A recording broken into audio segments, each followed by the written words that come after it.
น้องกำลังเห็นอย่างอยู่เมื่อกี้ไอจอบเบิ่งคือว่านึ่งข้าวเปล่าไฟอยู่ฮะครัวกินแตงกินอ๋อเฮ็ดยังกินนั่นแหละเห็นนาน้องอิงนำหม้อแกงแล้วเนาะ ไอ้นี่กูซิมตักตอนโมไอชิบกินอะไรดำนะยอกซื้อน้ำก็ได้ เดี๋ยวเขาเอาครัวไปหน่อยได้เดี๋ยวมันลำบากเนาะเบิ่งตัวอย่างนี่เห็นบ่น้องอิงเอาครัวไปหน่อยเห็นบ่เขาก็จนปะคำลินะมันกระเทินเลยเนาะโอ้มากินเขากิน กินในต้นดอมแต่ลาดกับไข่แต่ผักไข่แต่อันผลไม้เนาะอันยังส่องตอนเนาะตอนของเทหมด เอาตักเลยเนาะ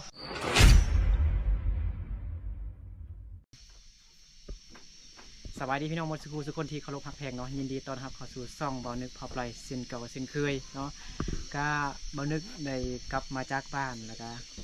มาแวะลิ้นนำน้องอิงเนาะสาวไม่ห่างหน่อย17 ปีอยู่บ้านห้วยสะแงมเมืองสยามบุรีแขวงสยามบุรีสปป.ลาวเหนือเนาะมาเบิ่งว่าน้องอิงกำลังเฮ็ดหยังเนาะคือว่าบ่าวนึกจอบเบิ่งเมื่อกี้คือว่าอันกำลังนึ่งข้าวเป่าไฟครัวกินแตงกินอยู่เนาะเดี๋ยวเอาไปถามเบิ่งน้องเนาะเพื่อนน้องมานี่อิงอยู่หน้าเงินบอกหน่อยอิงมานี่ไปหนึ่งก่อนสบายดีโดยสบายดีป๊าดผู้งามแท้เนาะผู้สาวยินเนี่ยงามเลยเนาะ โอเคน้องกำลังเห็นอย่างอยู่เมื่อกี้ไอจอบเบิ้งคือว่านึ่งข้าวเปล่าไฟอยู่ฮะครัวกินแตงกินอ๋อเฮ็ดยังกินอายพอดีอยากเขาตอนนี้พอดีเป็นตอนแรงตอน4 โมงปลายแล้วทุกคนเนาะน้องอิงกำลังซีนึ่งข้าวเปล่าไฟเนาะแตงกินครัวกินเนาะบ่าวนึกกำลังซีเดินทางกลับไปเมืองเพียงทุกคนเนาะจากบ้านน้องอิงไปบ้านเมืองเพียงคนกับระยะทางอันแมน50กว่าลักเนาะเดี๋ยวเราไปลองซีมือของน้องอิงกันทุกคนไปไอขึ้นไปเงินได้บ่ได้เนาะโอเคอนุญาตขึ้นเฮือนน้องอิงเด้อน้อยอู้เด็กน้อยยังม้วนโอ้เนาะบ่เงาโอ้เดี๋ยวนี้เนาะพ่อแม่บ่ได้กลับจักให้จักส่วนเถอะบ่ยังบ่ได้กลับเถื่อโดยอุ้ยเปิดไฟได้บ่หน่อยเปิดไฟอยู่นี่ได้บ่บ่มีนะบ่มีไฟเอ้าเฮ็ดจังได๋เฮ็ดกินจังนะมันมืดจังซี่ฮะโอ้มื้อนี้ก็พอดีฝนตกเด้ทุกคนเนาะน้องอย่าไปพุ่นเด้ไอ้นั่งนำเด้ไอ้หนาวนี่ไอ้ได้แข้งฝนมานี่เบิ่งแกงใส่กับอันใดมีอันใส่บ่เป็นมักไม่อันพักมันยังนี่บ่ได้ไปเก็บอ๋อแกงแบบนี้ละลาเนาะบันฟดมันเดือดด้นหรอบ่ด้นแล้วนะซีมมึงดูน้องบ่กินฮะน้องบ่กินบ่กินอ๋อบ่กินว่าซั่นโอ้ยเดี๋ยวเอาโทรศัพท์ลองเอาโทรศัพท์มาอันเยื่องดูบ่เห็นโปรแจงเด้เอาโทรศัพท์มาดูเอาให้น้องกินก่อนน้องบ่กินสินหมูบ่กินแท้นะคาลัมบ่ตั้งบ่กินบ่กิน เปิดแฟลชดูหน่อยบ่เห็นแจ้งเลยเนาะบ่เห็นหน้าน้องอิงเลยนะมันมืดอยู่ใส่เห็นแล้วบัดยังบ่ทันนั้นเห็นหน่อยนึงนั่นล่ะเห็นหน้าน้องอิงนำหม้อแกงแล้วเนาะไอ้นี่กูซิมตักตอนโมไอชิบกินอะไรดำนะยอกซื้อน้ำก็ได้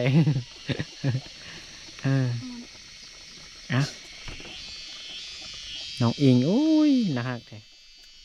ฮอนมันฮ้อนนะระวังเลยมันเดือดโดนหรอวะโดนแล้วคันมาโดนหาไอกินดิบบ่ได้บ่แม่นซอยดิบเลยแกงแบบนี้นะน้องใส่ยั่งลงไปเด้ใส่ยั่งได้หรอยังบ่ได้ใส่อ้าวคือบ่ใส่เสียนะมันแล้วมันเสียบอยู่บ่เสียเห็นไหมเดี๋ยวบนคอซีมอันนี้มันฮอนนะ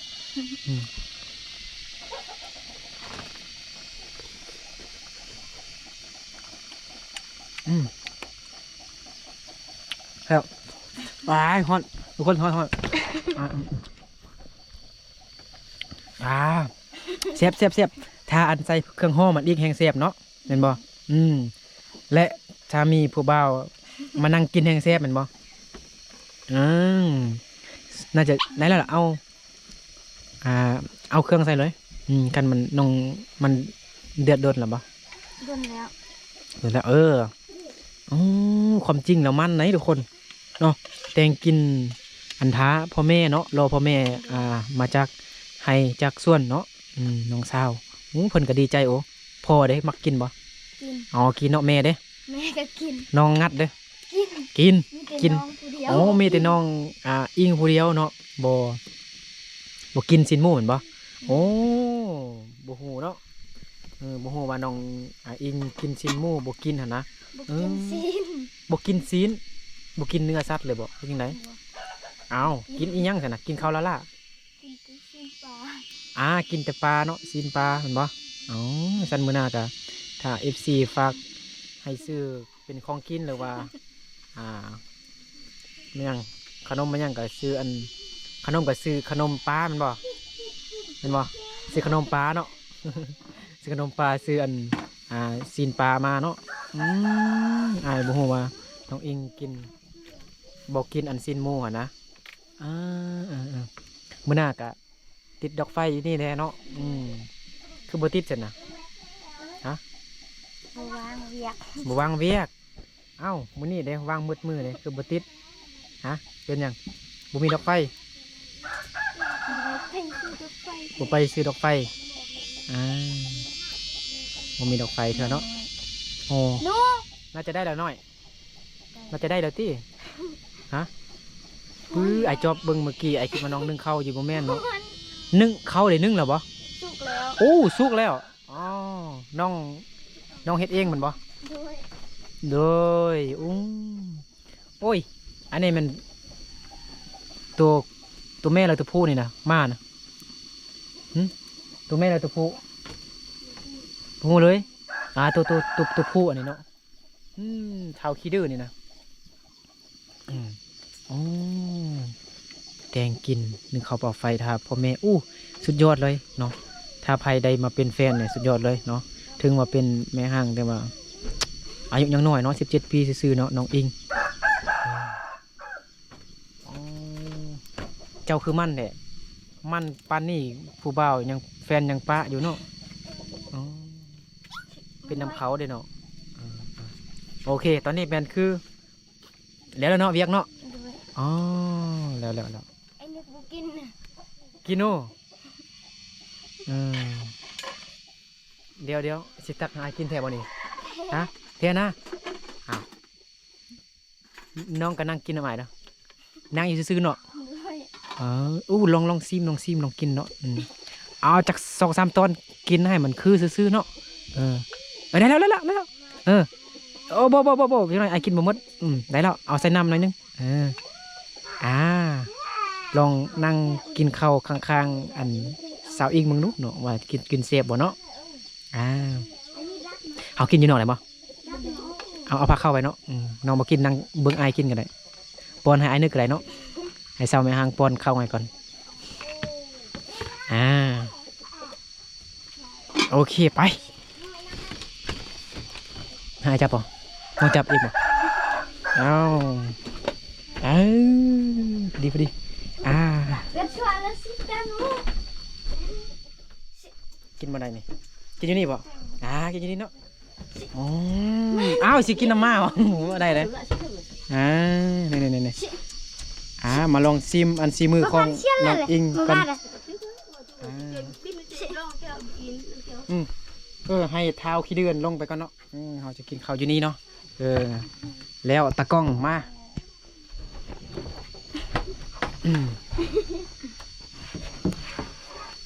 นี่อยู่แล้วนี่แต่น้องอิงบอกกินซีนหมูทุกคนเนาะกินแต่ซีนปลามันน่าซื้อขนมก็ซื้อขนมปลามาซื้อซีนก็ซื้อซีนปลานะปลาแห้งเนาะปลาแห้งปลาเปียกเนาะน้องอิงบอกกินเขาจะให้น้องอิงป้อนเขาให้เบานึกเนาะเลยล้างมือเลย เดี๋ยวไอ้ไปล้างมือกันเนาะบ่นึกบอกลายพวกจะลืมล้างมือทุกคนเนาะเดี๋ยวบ่นึกล้างมือแป๊บนึงเนาะ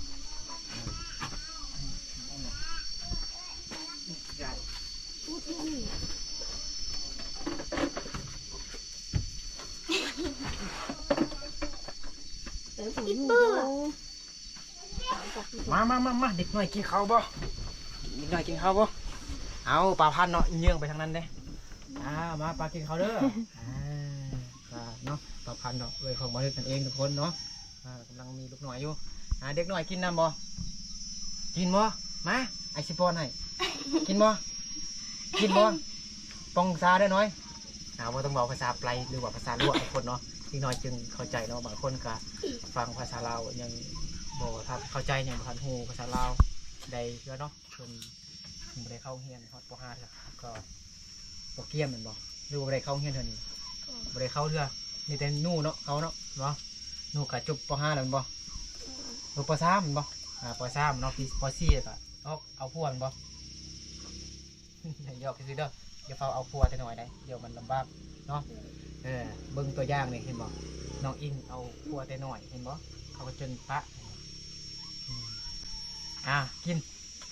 อิงลองซิมือของน้องอิงเนาะแตงกินว่ารสชาติมันจะคันเทพหรือว่าเป็นจังไดเนาะบ่กินเบิ่งบ่นึกกับน้องอิงเนาะปานฟ้ากับดินทุกคนเนาะบ่นึกดำแหล่ๆเนาะเบิ่งน้องอิงขาวสดใสดีเนาะเป็นธรรมชาติแห้งคือแบบรสชาติคือแซ่บแห้งทุกคนเนาะถ้าใครได้เป็นแฟนน้องอิงเนี่ยสุดยอดเลยเนาะสาวไม่ห่างหน่อย17 ปีทุกคนเนาะพี่นากับเป็นผู้ใหญ่เลยเนาะกับเอาพวกเราไปนานเนาะเบาเนาะลาบแล้วพี่เสียบทุกคนเนาะเนี่ยตักไปถ้วยเดียวเนาะกินมาหมดบางทีกับโบทันยักเข้าดอกแต่ว่ายักซิมือของน้องอิงซื้อเนาะน้องอิงครับเป็นคนเอิญจังไหนวะมักขี้หัวนะหัวตลอดเนาะเมื่อกี้อวยพรให้FC ทางฝั่งไทยเนาะไอโจกะยังหัวอยู่เนาะมันน่าซ้อมใหม่เด้อเวลาครับของขวัญจากคนอื่นนะเราอวยพรให้เป็นเนาะใจเบามือสวยเนาะตอนนี้ก็เป็นตอนแรกแล้วทุกคนเนาะมานึกกลับไปบ้านก็กลับมาเนาะกลับทางเดิมทางเก่าเนาะก็เลยมาแวะมาจอบเบิ้งน้องมาน้องกำลังเฮ็ดเรียบย่างนะพอดีเห็นน้องกำลังนึ่งข้าวเป่าไฟแตงกินท้าพ่อแม่แล้วก็น้องซ่าทุกคนเนาะน้องมากินบ่แซ่บทุกคนเนาะเค็มเกลือน้อยนึงเนาะบ่เป็นยังมุกินบอกกินข้าวลากันเลยนะเจ้ามุกินข้าวบ่แซ่บนอนบ่รับกินฮอดแฟนเก่าบ่จับน้อยมากินบ่ต้องชาน้อยเนาะ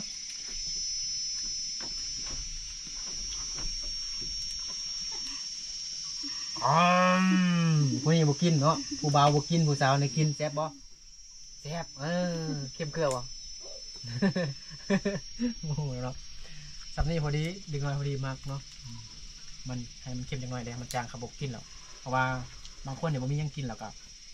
จำเกลือกินเนาะที่กับข้าวเนาะบางทีก็เคยเนาะตอนน้อยเนาะบางทีบ่มีเขากินนะเราบางทีไปเฮ็ดเปียกไปอันทางส่วนมักเลื่อยตอนนั้นบางทียังจื้ออยู่พ่อกับไปหายกับไปบางทีก็ไปเอาไปทางส่วนมักเลื่อยแล้ววันนี้เลื่อยอยู่บ้านก็ได้เก็บผักตามแคบบ้านแต่แคบเพื่อนนะเป็นผักเป็นอย่างก่อนยอดมักน้ำตะพุ่งนะแล้วก็เป็นมักอ่อนมาได้เนาะแล้วก็นึ่งแล้วก็เอามากินแทนเขาเราบ่มีเขากินเนาะบางทีก็ขุดอันมันหรือมันต้นหรือว่ามันซัมปะลังนะบางทีก็มันเอิ้นมันยังวะมันซองมันยังกระบุหูเนาะภาษาเราลุ่มเขาเอิ้นยังไงเอามานึ่งเนาะมาต้มกินแทนเขาพี่น้องเนาะตะกี้เนาะขณะตอนนี้ก็ยังซื้อกินเขาเพราะว่าตะกี้เนาะตอนนี้ก็ยังซื้อกินเขาเนาะเบอร์นี่บอลนูจะป้อนให้เด็กหน่อยไผกินเนาะไผกินแล้วงามคืออันไอ้นึกเลยนะสีคือไอ้นึกเลยนะสีขาวคือไอ้นึกเลยเนาะยังไผบ่ได้กินเถอะไอ้ล้างมือดิเหรอ กินสะอาดเป็นพยาธิเนาะกินเปื้อนๆจักหน่อยเด้อบ่ให้เป็นพยาธิผู้ใด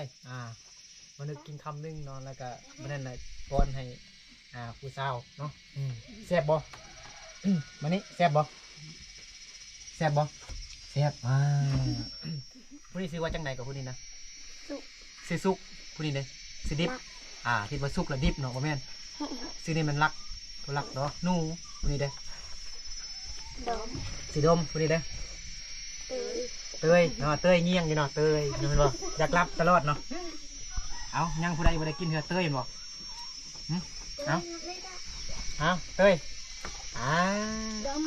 ปากกว้างๆแซ่บบ่เต้ย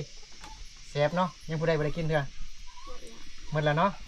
ยังผู้สาวน้อยเนาะน้องนู่เนาะน้องนู่กินเองก็ได้ติเนาะผู้ใหญ่แล้วเนาะโอเคเนาะก็ซีมือของน้องอิงซื่อๆเนาะแซ่บแฮงทุกคนเนาะ ไอ้นี่จิ้มแล้ว แซ่บน้องอิงแต่งกินพอกินแต่ว่าน้องอิงแบบบ่ได้ซีมได้คันมันเป็นเนื้อสัตว์ควายได้กินบ่สิ่งควายสิ่งงัวบ่กินแบะแค่บ่กินเลยกินได้สิ่งปลาแม่นบ่แล้วก็กับผักแม่นบ่แล้วก็หัวใจผู้เบาแม่นบ่บ่แม่นเนาะก็ยอกกันไปต้องให้มีหัวมียิ้มเด้เนาะเสาสุกเสาลายก็อายุสั้นได้เนาะอายุบ่มันยืนได้เนาะต้องเป็นคนตลกไปน้ำเนาะเว้ยก็พอดีสุกดีเนาะกลับมาจากบ้านเราได้กินข้าวน้ำน้องอิงเนาะกินข้าวน้ำน้องอิงว่าสั่นน้องอิงมาได้กินน้ำเรามีแต่บ่ได้กินคนเดียวเนาะกินข้าวปลาสู้นะแม่ป้าก็มาเบิ่งมาจอบเบิ่งเนาะยิ้มแย้มแจ่มใสสดใสเนาะเด็กน้อยน่าฮักแห้งเนาะผู้ใดก็เป็นตาฮักตาเพกเนาะยิ้มแย้มแจ่มใสเนาะบ่ผิดบ่เที่ยงบ่กวนกันเนาะเห็นบ่มีแต่แย่งขนมกันเนาะมื้อหน้าก็ได้กินอีกกับขนมเนาะบ่ต้องยานบ่ต้องเป็นห่วงหรอกขนมมื้อหน้าก็ได้กินอีกลิเด้เบาลิบ่กินข้าวบ่กินมะม่วงกับเขาแม่นบ่ลิจอบเบิ่งเอ้ยอิงเนี่ยเด้อเอ้ยอิงว่าบ่มักไปเลาะไปเที่ยวทางไกลหั่นนะบ่มักไปเลาะไปกินเบียร์กินเหล้าเด้อจอบเบิ่งน้องอิงเนี่ยเด้อเอ้ยอิงเนี่ยเด้อลิเด้อเราฟ้องอายเด้ออันนี้เด้อพอดี FC กำลังเบิ่งอยู่ได้ผู้บ่าวทางฝั่งไทยหรือว่าอยู่ลาวแล้วก็อเมริกาเวียดนามจีนเนาะกำลังเบิ่งอยู่มีแต่ไอฟอยอยู่คนเดียวอิงสตาร์ทลองสติ๊กลองห้องเพลงจากเพลงหนึ่งเนาะคืออะไรใครย่อยพี่น้องเนาะกำลังนึ่งข้าวเป่าไฟอยู่เนาะงานแต่งหน้าโอ้เนาะนึ่งข้าวแล้วก็แต่งกินเนาะแต่งซินหมูท้าพ่อแม่เป็นน้ำเลยน้องไปเอาจักเที่ยวเหล่ามือเนาะไม่ได้ไปน้ำบอกมันบอกเอาอยู่น้ำสร้างคนเดียวกินน้ำเต้าเนาะน้ำกินเนาะกินน้ำก๊อกหรือว่าน้ำดื่มมันบอกมันมาส่งกินเขามา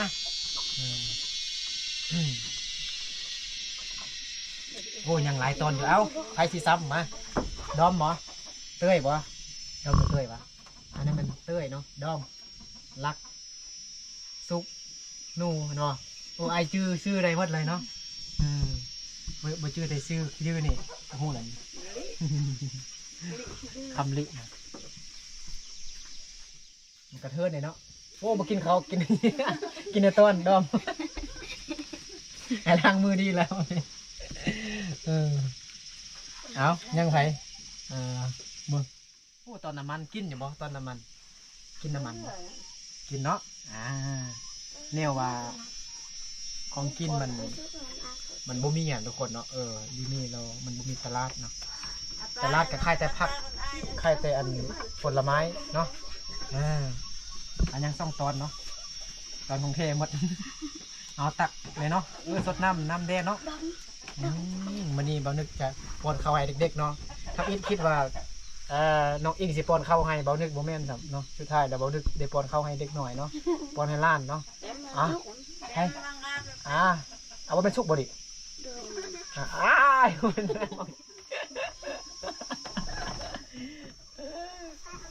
ยังตอนนึงเนาะเขากินอยู่บ่อันเดิมนี่นะกินน่ะพ ราะว่าเป็นเนื้อสัตว์ซีนนี่นะมันบ่ค่อยมีทุกคนเนาะคนกินแต่แบบเป็นผักมากไม้เป็นน้องไม้ไม่ยังกันนะแบบเล่นน้นจึงได้กินอันซีนนี่เนาะเอาไผ่กินอันนี้นะ เอ้ย เตยเอาเตย นี่มันหนักนี่ บ คอมดู แซ่บบ่แล้วหูบอกเขาว่าแซ่บ จัดเนาะจัดเด้อจัดเนาะ มาทำอะไร โอเคตอนนี้ก็บอดึกก็ได้ซิมแล้วก็เด็กน้อยได้ซิมมือของน้องอิงเป็นที่เก็บหอยแล้วเด้อเนาะวันนี้ให้น้องอิงเมียนวันนี้เนาะเขากินเลย น้องอิงเมียนหัวเขาเนาะเดี๋ยวให้น้องอิงเมาได้วันนี้เนาะมีแต่เบาดึกเบาอยู่คนเดียวอิงเมาน้องอิงกินข้าวกำยั่งกันบ่มีบ่ได้กินซีนนะบ่กินซีนหมูนะเรากินหยังกับเขา กินขนมนี่ อ๋อเมาอีกแฮงกินหยัง ขนม แล้วยังอีก ลวกนี้กิน ต้มมีกินทุกคนเนาะบางคนเนี่ยผู้สาวบางคนเนี่ยมีแต่ต้มมีเป็นเนาะแล้วก็ต้มไข่เนาะเราครัวกินอย่างอื่นบ่เป็นเนาะเห็ดซอยเห็ดลาบเห็ดแกงอบปิ้งเนี่ยบางคนบ่เป็นนะบางคนเป็นแต่ต้มมีเนาะแต่ว่าน้องอิงนี่เป็นทุกอย่างนั่นบ่ เลย นอกใจครูบาก็เป็นนั่นบ่ เนาะโอเคเนาะเดี๋ยวน้องเทศเรียกยังต่อ ไปอาบ อาบน้ำอาบน้ำอยู่ใส่ น้ำสร้าง น้องสร้างคุณทุกคนเนาะบอลที่น้องไปเอาอยู่พุ่นเด้โอเคเสียบอีหลีทุกคนเนาะก็ขอบใจน้องอิงเนาะที่ให้บอนึกได้ซิมหรือว่าได้กินเขาเรื่องน้องอิงเนาะเป็นครั้งแรกเนาะที่ได้กินเขานำสาวไม่ห่างนะแต่ละคลิปมันกินเขาวนำผู้สาวได้มันนี้กินเขานำไม่ห่างแล้วเนาะน้องอิงเนาะนะฮักสดใสคือเก่าเนาะหักเพียงแบ่งปันคือเก่าเด้อเนาะใครที่สนใจน้องกาทักมาบอกไว้ลวงหนาก่อนก็ได้เนาะทางหาบ้านึกเนาะว่ามักชอบน้องอิงเนาะแต่ว่าน้องอิงยังบ่ได้ไปซ่อมโทรศัพท์บ่ได้ไปแปลงโทรศัพท์เทื่อเนาะโทรศัพท์ของน้องอิงไปโปดแล้วทุกคนเนาะเสียเนาะโอเคเนาะเอาสำหรับคลิปนี้เบานึกกับน้องอิงเนาะแล้วก็เด็กๆทุกคนขอลาพ่อแม่พี่น้องมุสลิมทุกคนไปก่อนแล้วเจอกันในคลิปต่อไปเนาะถ้าใครเกิดมักคลิปนี้ฝากกดไลค์กดแชร์แล้วก็อย่าลืมกดติดตามเด้อแต่ที่สำคัญคือถ้ามักคลิปนี้ก็ฝากกดกระดิ่งเด้อเพื่อให้แจ้งเตือนในคลิปหรือว่า EP ต่อไปเด้อโอเคสบายดี